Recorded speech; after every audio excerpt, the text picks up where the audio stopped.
Welcome back to the Mostly Legal Podcast, a show where we tell the stories of people who make law firms operate. I'm Amanda Koplos, Chief Operating Officer at Sheffield, Lohman & Wilson. And I'm Rob Joyner, Senior Vice President of Business Development at Centerbase. Today, we're diving into one of the hottest topics shaping up the legal world, AI and legal technology adoption.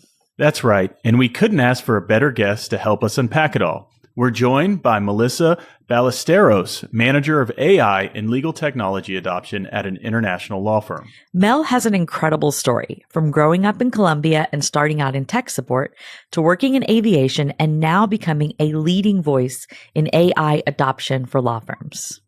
We'll cover everything from where law firms should actually start with AI to the pitfalls of bad training to how building communities, especially for women in tech, is shaping the future of our profession. Plus, we'll have a little fun with a lightning round of AI myths, favorite tools, and even Mel's go-to coffee order. You're going to want to listen to this one. Let's dive in.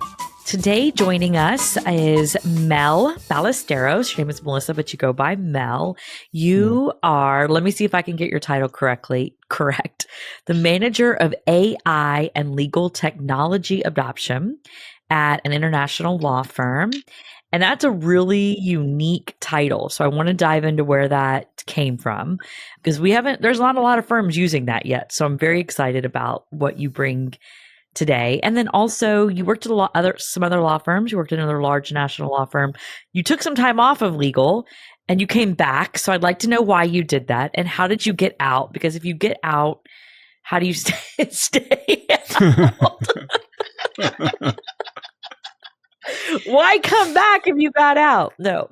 But so take us back a little bit. Tell us your background, give us your origin story, so to speak. Sure. Well, first of all, thank you so much for having me. I have been really looking forward to being here. So I hope that we can share some really good, important information for people, and that I can help through what I do. So let me tell you, and by the way, 20 points your way. Not many people say my last name the right way. Listen. You did a good job. You did a really good job. I got people calling me Ms. I introduced her just so you wouldn't have to try to say the last name. We all know it. Well, you did great.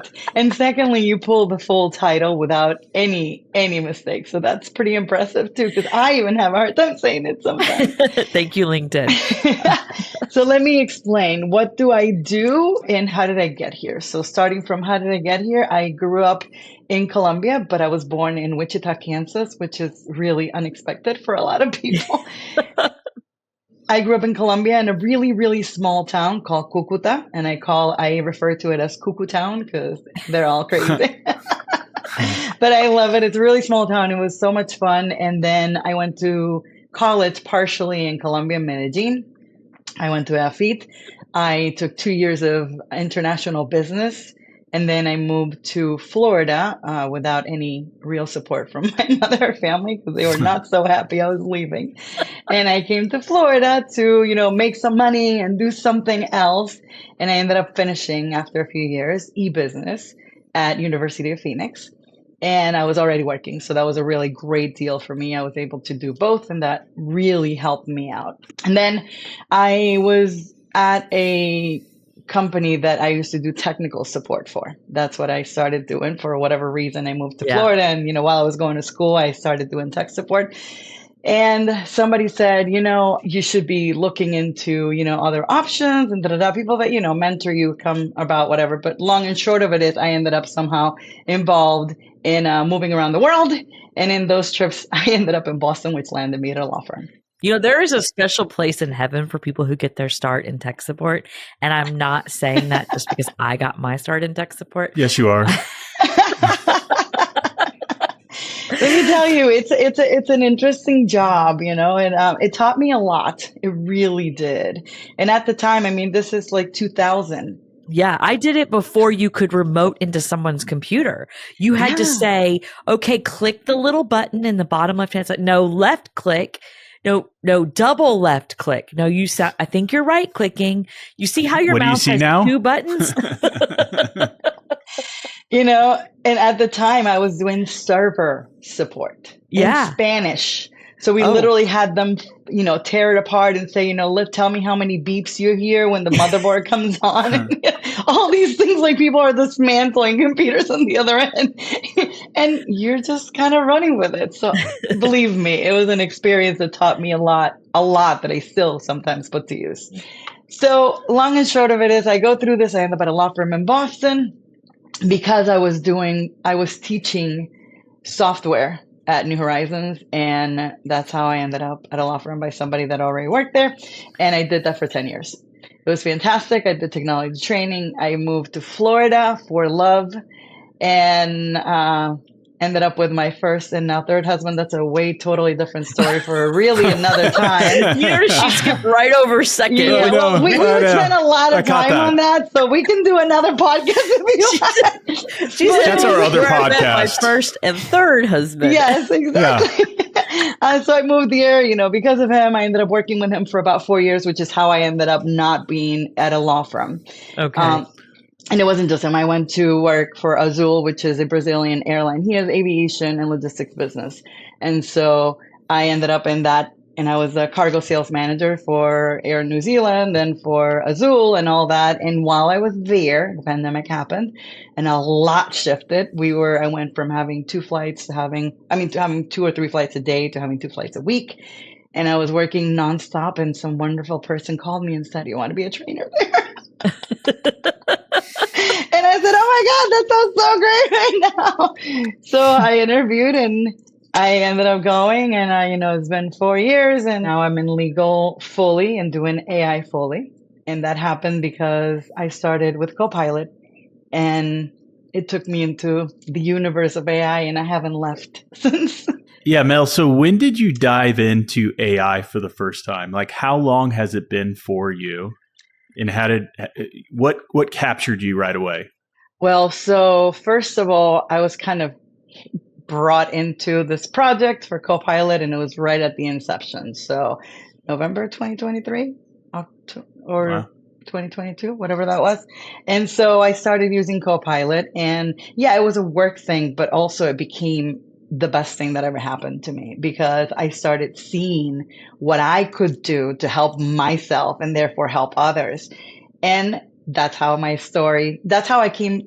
here today, actually, because before this, I used to sort of get into the second question you asked me, what was the hiatus and why am, what's happening and why am I here now is before AI came into my life, I was doing training like everybody else does. Or used to, which is, here's your clicks, you click here, click here, click here, you get that, and then I would just consume myself into the product for however long it took. And I created reference guides and I was able to teach everything about it because I knew everything about it.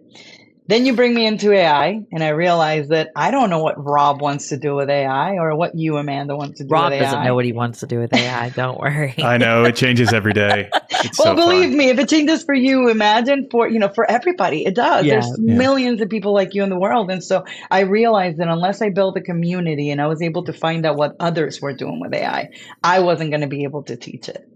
And so that's the long and short of how I'm here. So heavy tech background. And now you mentioned Copilot. So I don't want to go too far into this, but there are, it's like the Android versus Apple. There are some very distinct lines of people who have driven, this is what I'm using versus this is what I'm using. 2 or 3 bullet points or less. Why did you choose to go with Copilot for your law firm?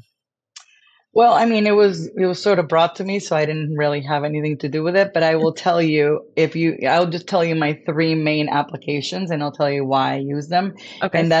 And the reason why I use more than one, not just Copilot, is because similar to what we did today, you don't just work with Word. You don't just work with Outlook, right? You need other applications. And they all have different personalities. So they all behave differently. So Copilot became my best friend right out of the gate because it was involved in everything that I already was doing. So it was in my Outlook, it was in my Excel, it was in my PowerPoint. So it was so easy for me to just let it dive in because it kind of already knew what it was talking about. And this was early when it didn't have memory, right? When it didn't know anything about me from the previous chat. Yeah. But that's why I dove into that so easy. But then we have personal use. I use ChatGPT and I use Copilot personal. Okay. And I do that because I have the ability of connecting both pieces together. So if you get an output from, say, Copilot Pro, which is your personal Copilot, the $20 a month, not the $30 a month, if you use that and you have a tenant, so if you are using your own, or if you have, for example, a Hotmail, a Gmail, whatever email account, you can connect all of that with your applications with Word, PowerPoint, Excel, and then use it that way. But that output, I actually input it into ChatGPT, my personal account, which by the way, I pay for as well. And everybody should. If the product is free, the product is you. And by the way, you said that to me one time, and I have quoted it 500 times. She said it on so true. Last week. Did she say it on your webinar? Yeah. Well, she said it at a roundtable we had, and I was like, I'm stopping and writing that down, and I've said it 500 times. Well, I will tell you, I didn't make that up. I didn't come up with that all myself. That's actually from the Netflix series, the social experiment or whatever from Facebook. Yeah. And so, but if you think about it, it's true. It just literally, if the product is not charging you anything, they need to learn from you. And even if you're paying for your account, so ChatGPT, for example, if you have your personal account, go into the settings and check share your information with your other, so you can train your LLMs. And also, by the way, they're recording your voice and your videos. So check it out. Well, Mel, everything you just said, like, again, you did a webinar for us last week at Centerbase. It was wonderful, well attended. I saw some of the questions coming in, right? And I just heard you speak about Copilot, and some people listening to this, a lot of our audiences are small and mid-sized firms, administrators, some attorneys, some with tech backgrounds, others without. But I know if they were listening to what you just said, they might already be like, whoa, where do I start? So if you're a small or mid-sized firm, would you start with something like Copilot, or how does somebody dip their toe in to AI and just get comfortable with it to start out?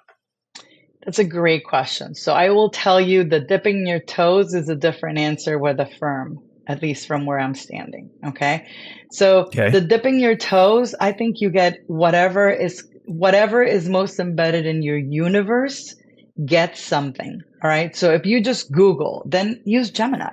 Right? If you are literally just asking random questions from different things, you're going back from email in your personal world, okay? Then use ChatGPT because it's not really plugged into anything. So you have that sort of flexibility.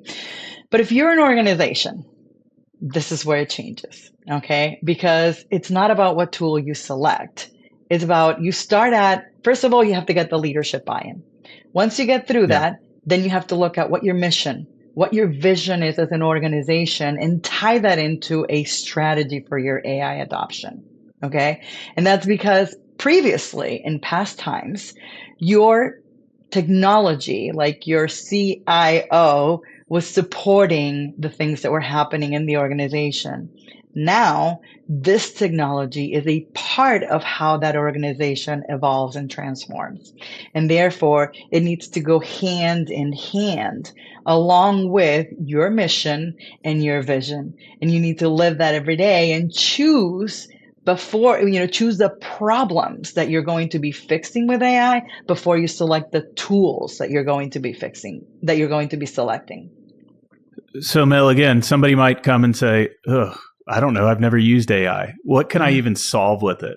Like, what are some of those, again, like really briefly, what are some of those two or three things that somebody could start solving in an organization like a law firm right out the gate?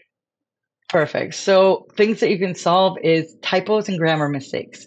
Those in our business cost a lot of money and a lot of back and forth. That's not what I said. That is what you said. Same thing with meetings.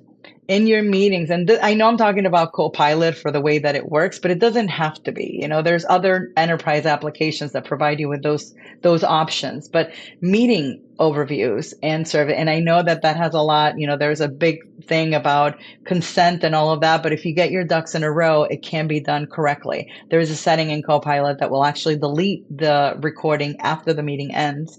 And so there's things you can do. There's governance that has to be around that, but excluding all of that. So emails, email responses, typos, grammar mistakes, meeting summaries, document summaries, and more importantly, communication. I think that we have a huge problem, and I'm not excluding myself. People don't know how to read and don't know how to write, and that's why prompting is a challenge. You're speaking Amanda's language. It is so true. I get texts from her on grammar that she finds on LinkedIn all of the time. I just bit a hole straight through my tongue. But it's true though. People, if you send somebody an email and say, "Listen, I am free every day but Tuesday and Thursday," they'll reply, "Oh, great, Tuesday's fantastic. Tuesday's great." And I've done it too. Don't get me wrong.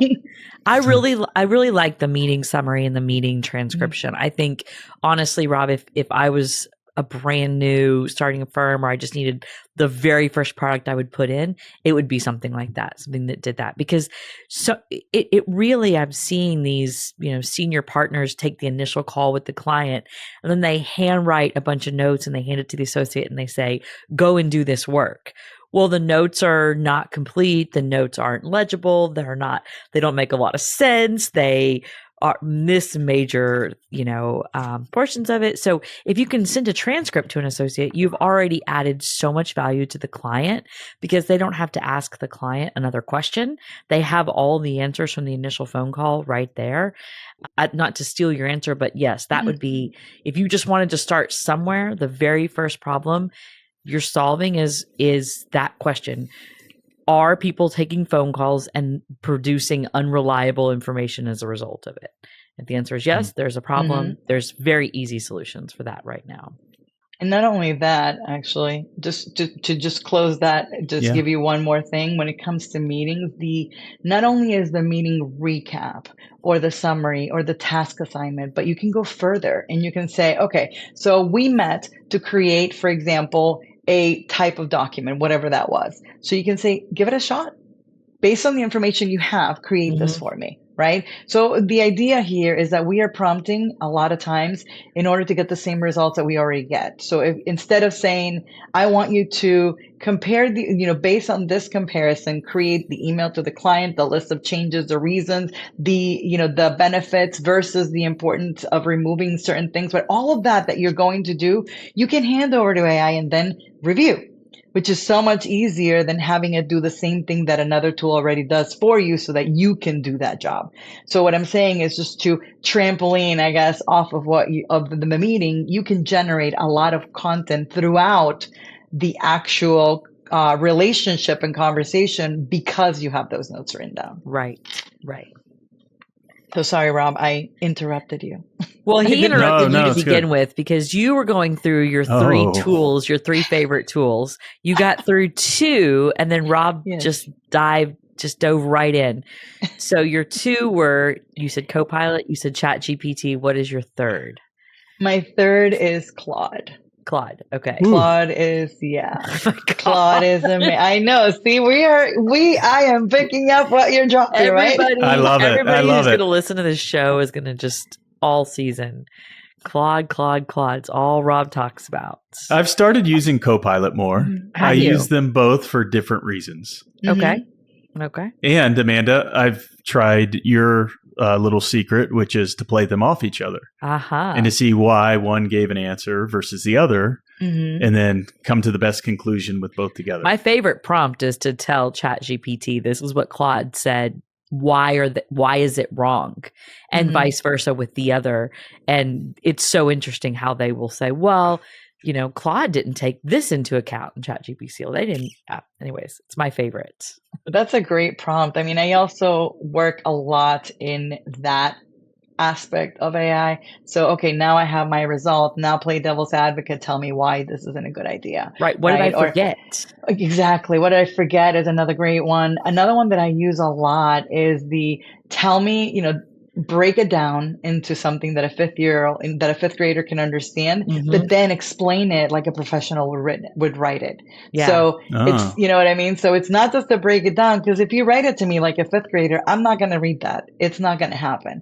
But if you explain it like a fifth grader and write it like a professional, blah, it works really, really great. So the other thing that I use a lot, actually, and that's not one of my favorite tools per se, but it is one of my favorite features. It doesn't exist thus far in any of the other tools, is Gemini.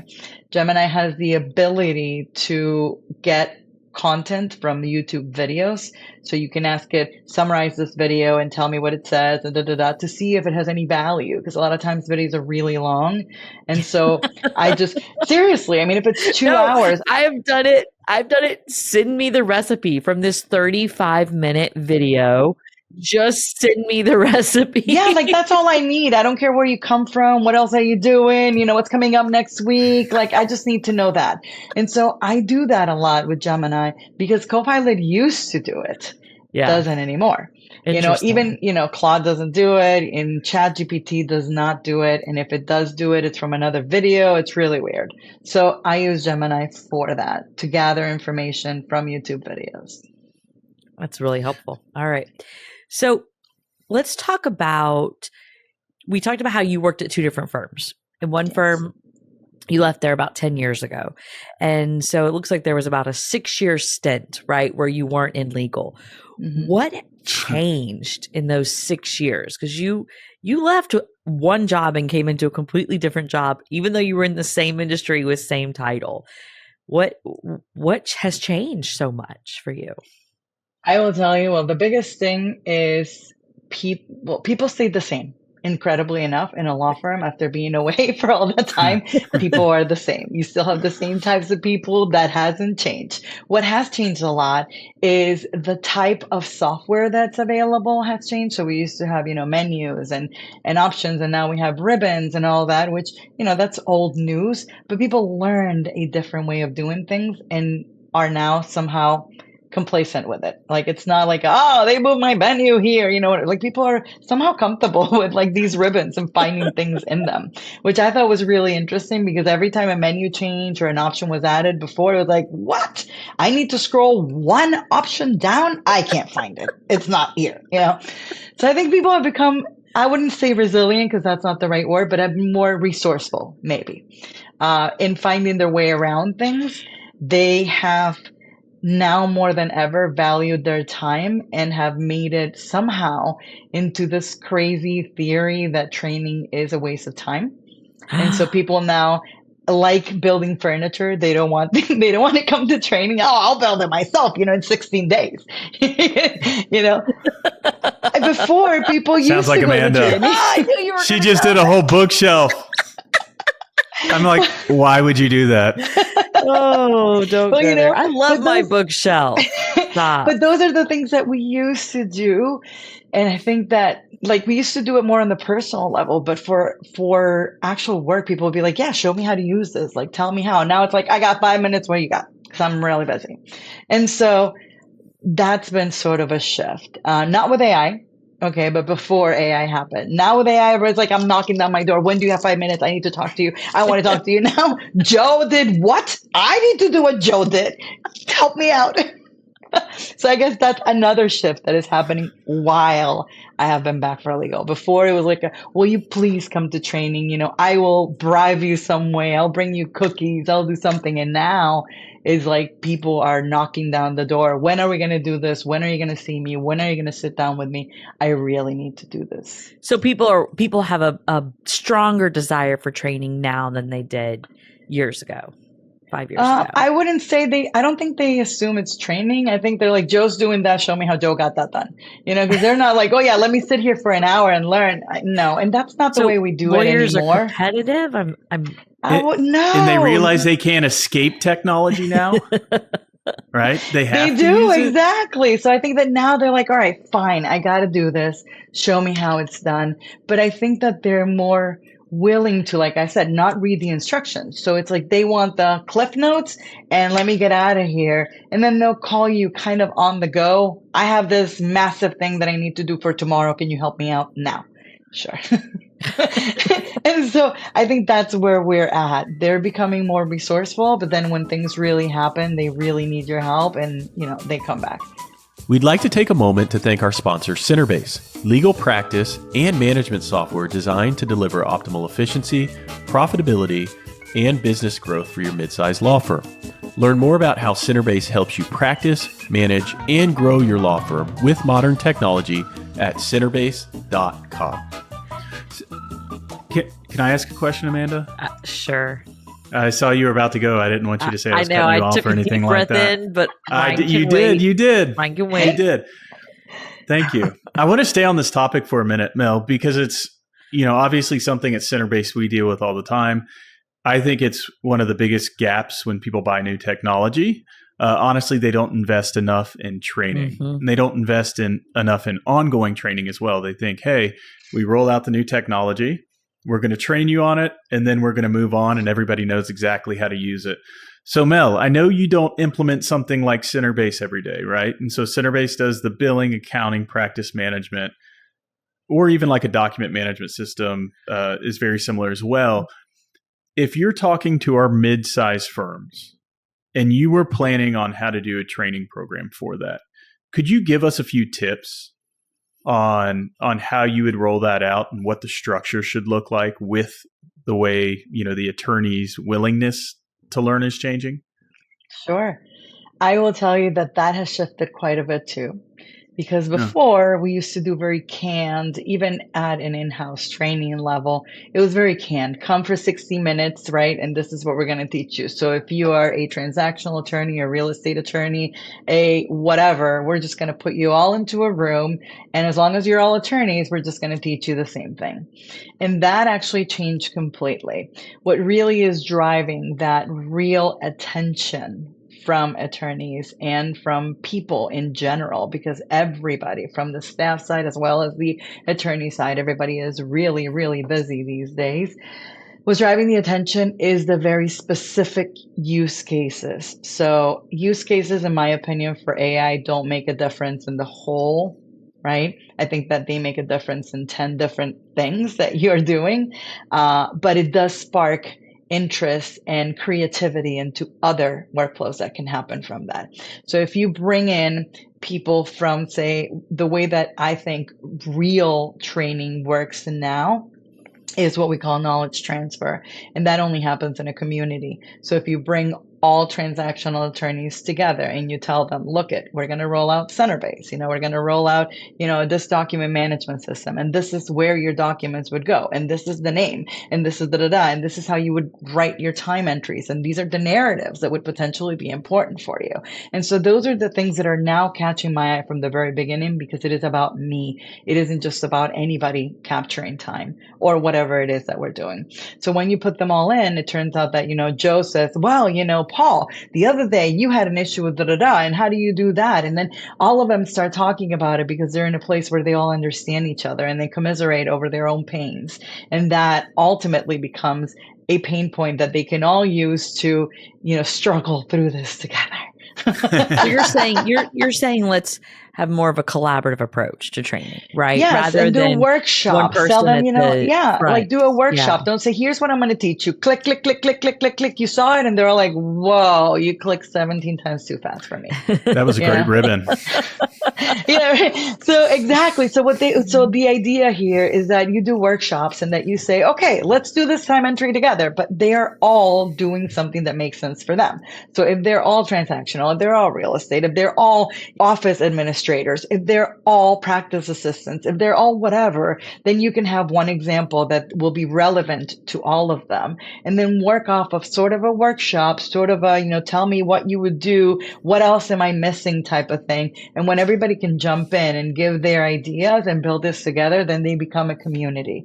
And then they rely on each other and not just you, which is the second part of that training. So yeah, you can do the workshop, but what you really need is for somebody in that team, in that group, in that practice group, in that office to be your champion, the person that can help others at a whim. Because if you're not there, then they need to have somebody else to go to, and somebody that understands and does their job, because I don't do it and I don't understand it.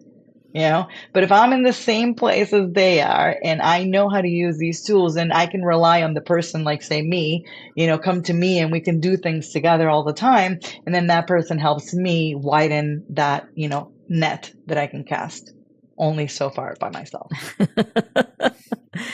I like that. We have, here invented and reinvented our training programs year over year over year. And still some of it is a little bit of the stand at the front and teach. And so I'm constantly looking for ways to keep it fresh and keep people motivated. And you can only buy so many Jason Stelly's sandwich trays to keep people listening to training. You wouldn't get me in the room. I know, me neither, but whatever. Not sponsored by Jason Stelly. Okay, so all right, so AI is evolving so quickly. Can you please tell us, how are you keeping yourself trained and current? And I say this because I call Rob on a regular basis and say, I feel behind.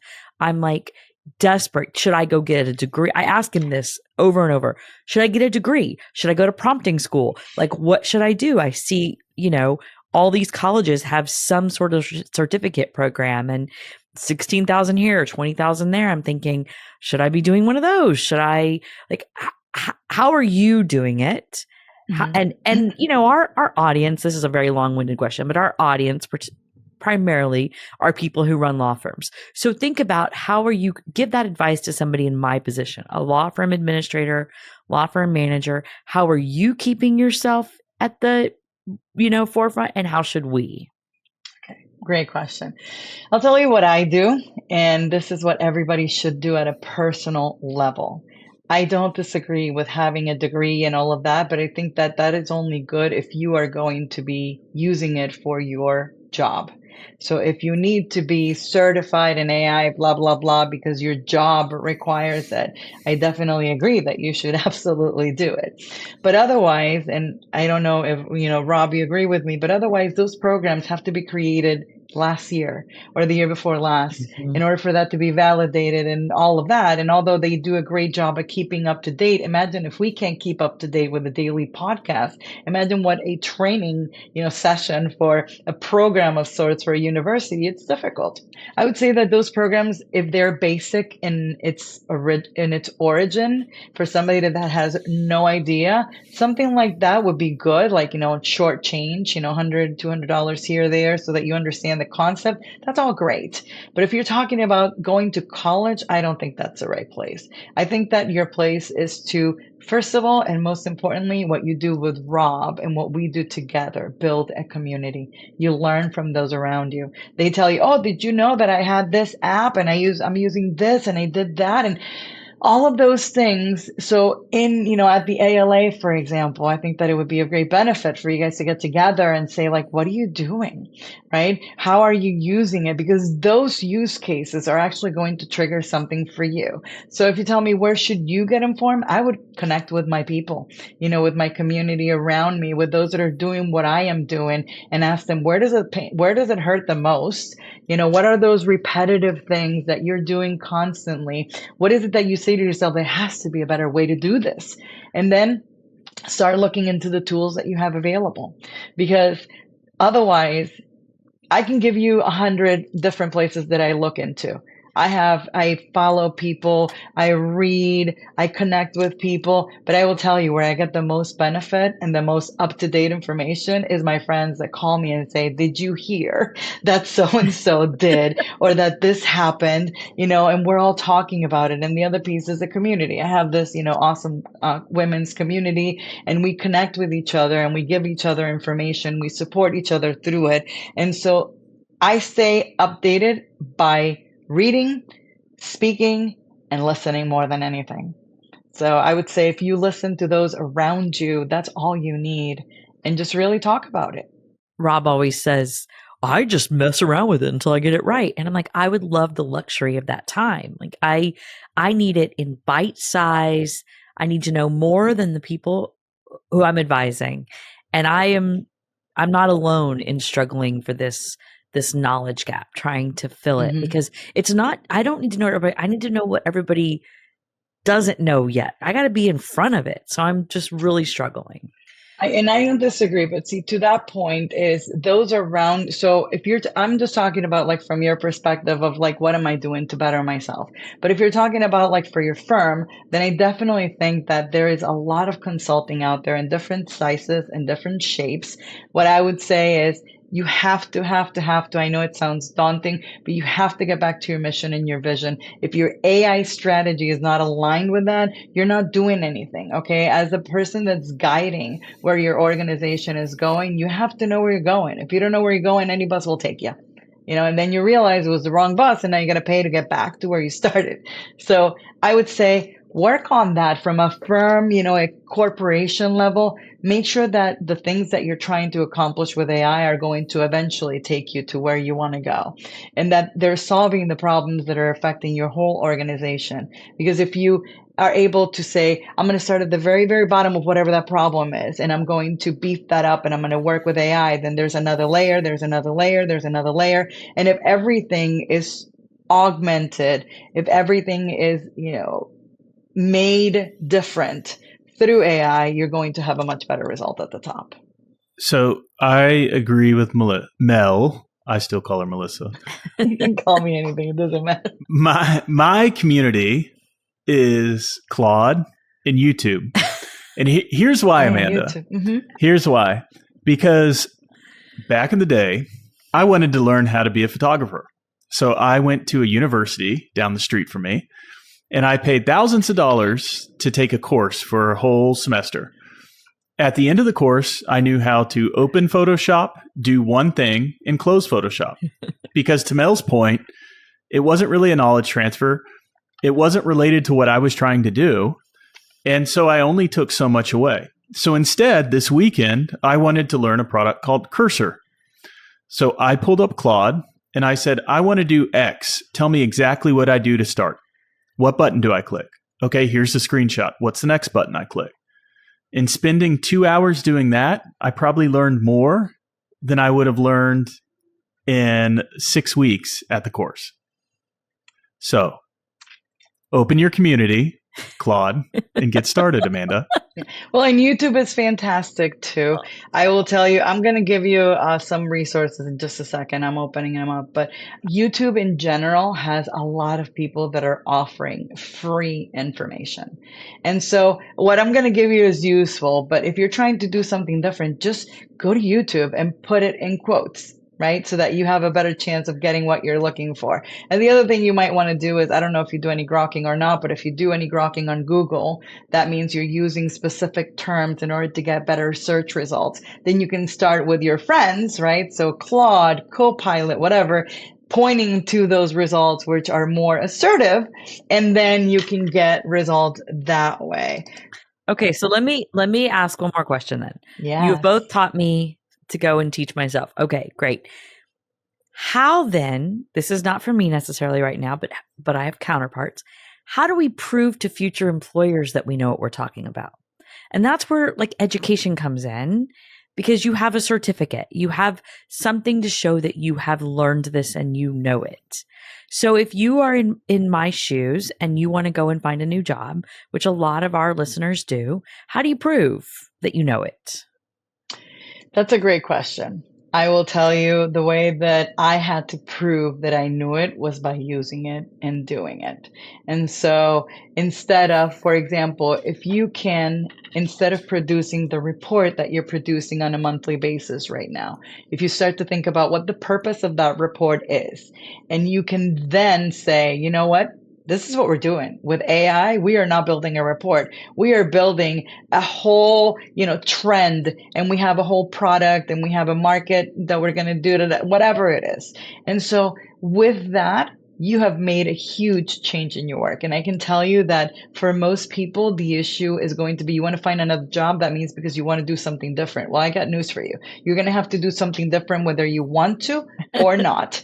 That is something that's going to happen one way or another. So find yourself, find your AI powered job, because your job will not remain the same for very long. Right. Well, it hasn't. That's what I always say. It's like my job now is so much different than it was 20 years ago. Okay, let's do a little fun lightning round. Okay. We're in this. We've done a lot of AI, but we're going to do a little lightning round. Rob, should we go back and forth? Sure. I was Sure. excited about this. I was going the same place. Okay. You ready? Question number one. The biggest, and you have to answer quick. This is like boom, lightning. Okay. Biggest AI myth in legal. It will do everything for you. Okay. All right. One tool you couldn't live without that's not Copilot. Claude. Oh, God, I want to just crawl under the desk right now. Worst AI related advice you've received? Don't use it. Oh, really?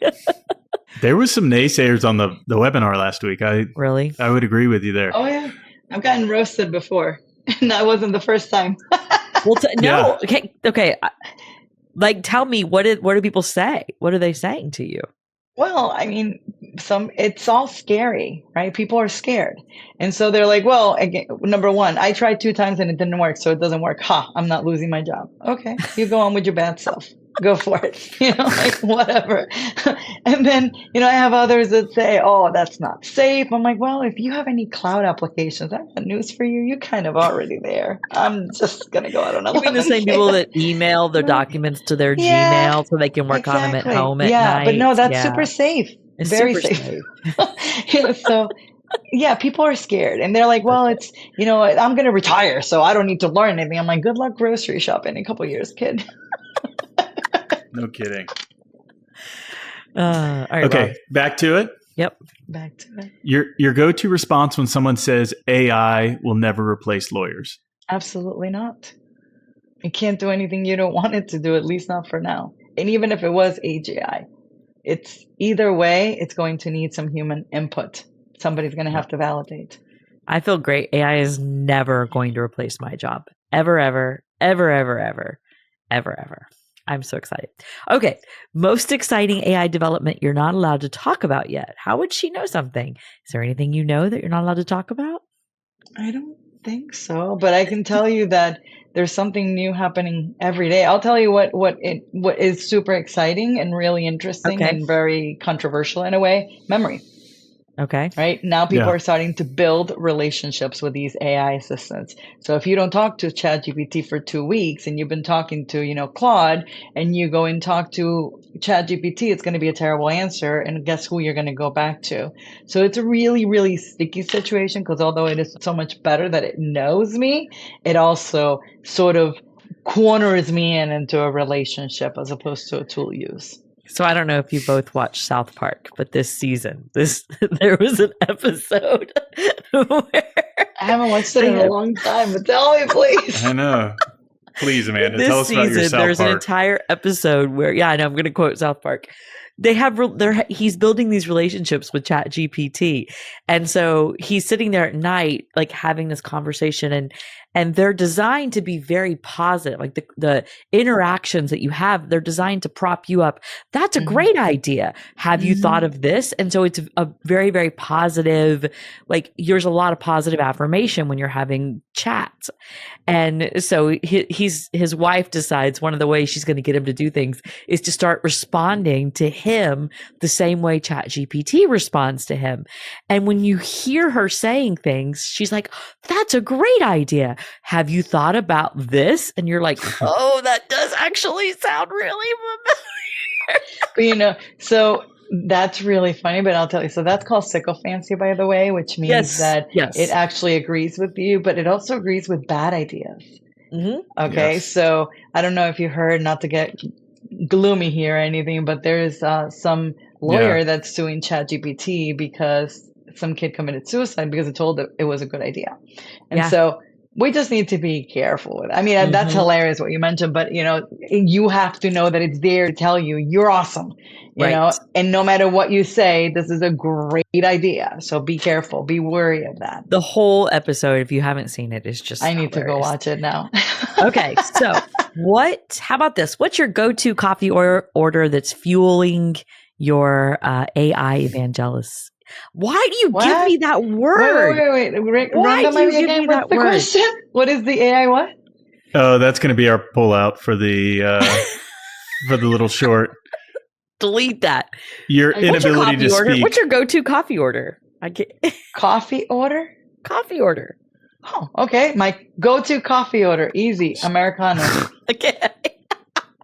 I This one don't. landed like a thump. I want everybody to know these lightning round questions came from Rob's brain and Claude. So what it goes to show you is that poor prompting, even with a good system, is going to be worthless. Okay. I'm going to ask one personal question. Yes. You are really into art. You are an artist. You I can tell just by looking at your background, you have a lot of color. Tell me how that creative side melds with your professional side, your technical side. Yeah. Actually, look What do you at, got there? yeah, Oh, yeah. that's my piece. Yes. Sure I is. made I that had for to ship Rob. it back for him when Yes. we saw you, Yes. met you. Yeah. Yes. So I will tell you, before I didn't think it had anything to do with my job, and I've always painted my whole entire life. And it's been a very, very easy way for me to just kind of dive deep into myself, and I forget about the world around me. I don't eat, I don't sleep, I don't, it's just woof, I'm just there. But then with AI, and I mean, and I know that it's sort of like a double-edged sword because a lot of people that are actual true artists are suffering right now. So I'm not talking about that. I'm talking about my processing, because I am very artistic and I love colors and I love art and I'm very creative in that sense. I have been able to use AI in a way that I think has been very beneficial, because that same concept, like I will start with a piece of something. Like I will start with something that I want to create, and it 9 times out of 10 doesn't look anything like what I started with. But it's the idea that I have in mind, and then you evolve into this, and then you evolve into that, and then you end up with a product. And that's a lot like what we are doing right now. Even though we are using AI, it should all be a collage of responses from your AI assistants, from your experiences, from your final touches, you pilot, not co-pilot, right? Yeah. And so we are all sort of creating our own little artwork, right? Whatever you produce, whether it's a report, if it's an email, if it's a PowerPoint presentation, if it's this podcast, there will never be one like it exactly the same. It could never be repeated. You know what I'm saying? Like only Yeah. the three of us are here today wearing this clothes in this place. And so all of that makes a difference as to what the result of anything is. And so I think that it has helped me a lot through my getting ideas of how to adopt different technology and how to show people how to adopt different technology, which is sometimes a completely different ballgame. So I think that's how I connect the two. That's awesome. All right. So we are out of time almost. Our final segment is one we call Pitch Your Passion. And you've pitched a lot of things you're very passionate about, but we give you these 2 minutes to tell us something that's driving you and what you're passionate about. So go forth. Sure. So I will tell you, I'm very passionate about the community, the Rockstar Women in AI community. Rockstar Women in AI and Cybersecurity really is the whole name. It's on LinkedIn. I'm very passionate about being able to give women the ability to learn these tools because of lack of access. Leadership is not always female. And then, of course, there's a huge bias. If you do a search for an attorney, it's 9 times out of 10 is a man. Or if you do a search for, Melissa Ballesteros from Colombia, it's like, this really interesting girl. And so all of that is causing a lot of issues, but more importantly, it's leaving women in a much wider salary gap than we've ever been before, because AI skills are most times now required, but nobody's offering them, especially not to these women. So I'm very passionate about spreading that knowledge. I am actually starting a Latin America community as well for women. So that's what I'm passionate about. But it's not just about women. It's about those that support them too. It just so happens I focus on women because 30% less use comes from women when it comes to AI. And so that's part of my jam. I'm also very passionate about art. So if you want to do art, I do something called the Creative Unwind. I bring people together to creatively learn with paint. Awesome. I love it. And what we'll do, Mel, is we'll link the community in our show notes as well. So if people are interested in learning more, just go click and connect with Mel. But Mel, it's been great having you today. Thank you so much for joining us. Thank you so much for having me. It was so much fun. And also one last thing. Yes. she sent me a whole list of AI resources that she is okay with us sharing with the audience. So we're going to link those in our show notes as well. Yeah, that's where I go to get news from. So I hope that it's helpful. Thank you again. Awesome. Thanks. Thank you. Thanks for listening to this episode of the Mostly Legal podcast. If you like what you heard, make sure you like and subscribe so you don't miss a single episode. Stay tuned as we uncover more behind-the-scenes stories of law firms with the best minds in the business. And Rob. Thanks.